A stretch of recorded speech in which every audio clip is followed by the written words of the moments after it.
Good morning, my beloved students. I hope that you are doing well and that you are safe, inshallah, as usual. Today, kids, as you can see, we're going to start with a very interesting lesson.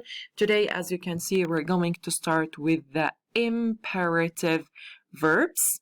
We're going to identify what is the meaning of imperative, when do we use imperatives, and how can we form the imperative verbs. So, let's start. Are you ready? Let's get started. First of all, let's take a look at this picture. Let's try to identify what is the meaning of imperative verbs.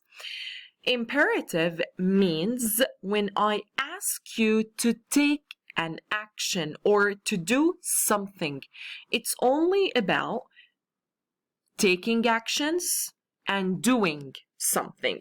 So, as you can see in this picture, here we have different imperative verbs, and this is our friend I am letter Miss Bossy. This is Miss Bossy from the word boss, the manager.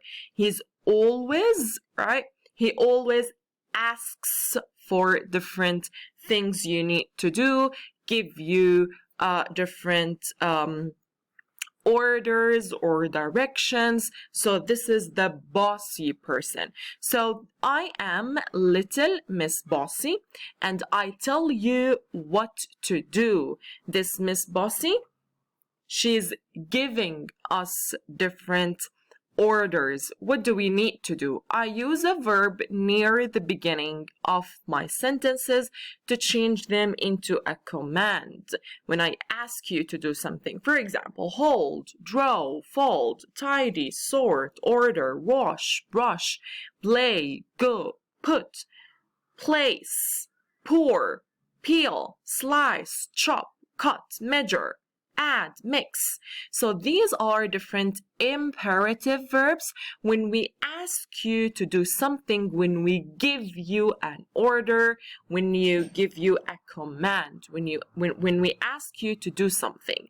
So we use the imperative verbs when we want to tell someone what to do. You need to do something. An imperative sentence usually begins with an infinitive verb, verb 1. For example, open your book. When I ask you to open your book, listen carefully. This is an order. Speak slowly. Stand up. Sit down. So when I ask you to do something, when I ask you to do or to take an action, right? Now, we have different uses for the imperative verbs. The first use, when do we use the imperative?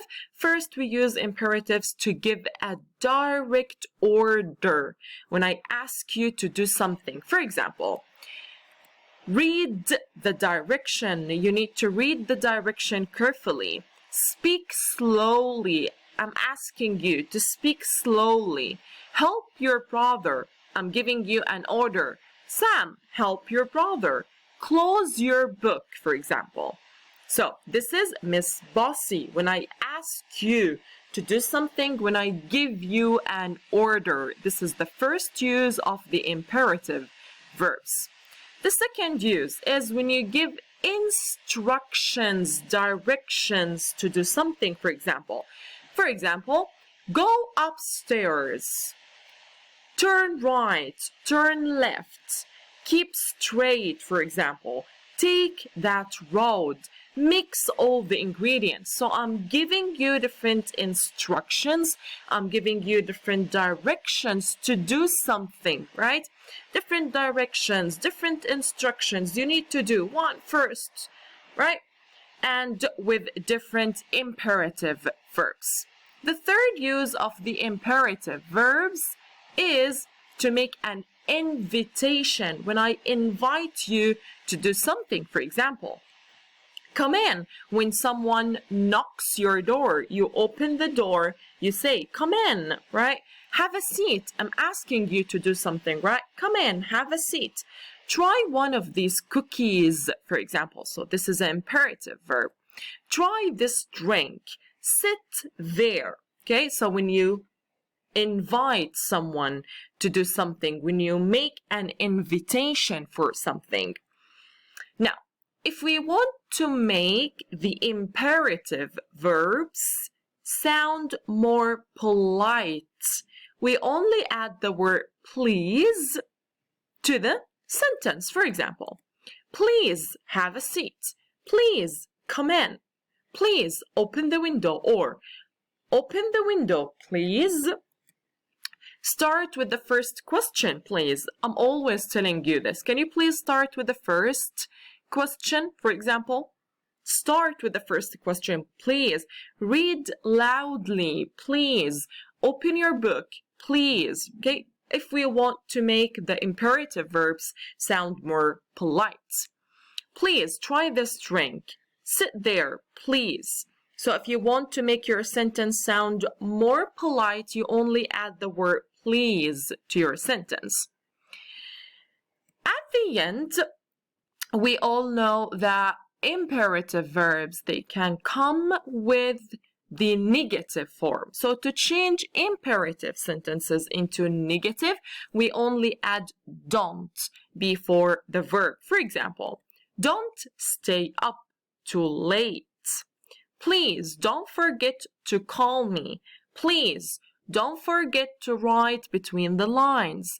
Please don't forget to write neatly, for example. Don't drive too fast. Don't eat quickly. Don't sit here. So I'm asking you to do something, but with the negative form, we only add don't to the sentence. So the imperative verbs, we are talking about the idea of the command. When I ask you to do something, when I give you order, when I ask you to do something, when you need to take an action, always remember Miss Posse, he's always or she's always giving us different directions or orders or invitations to do something. Thank you so much. See you soon.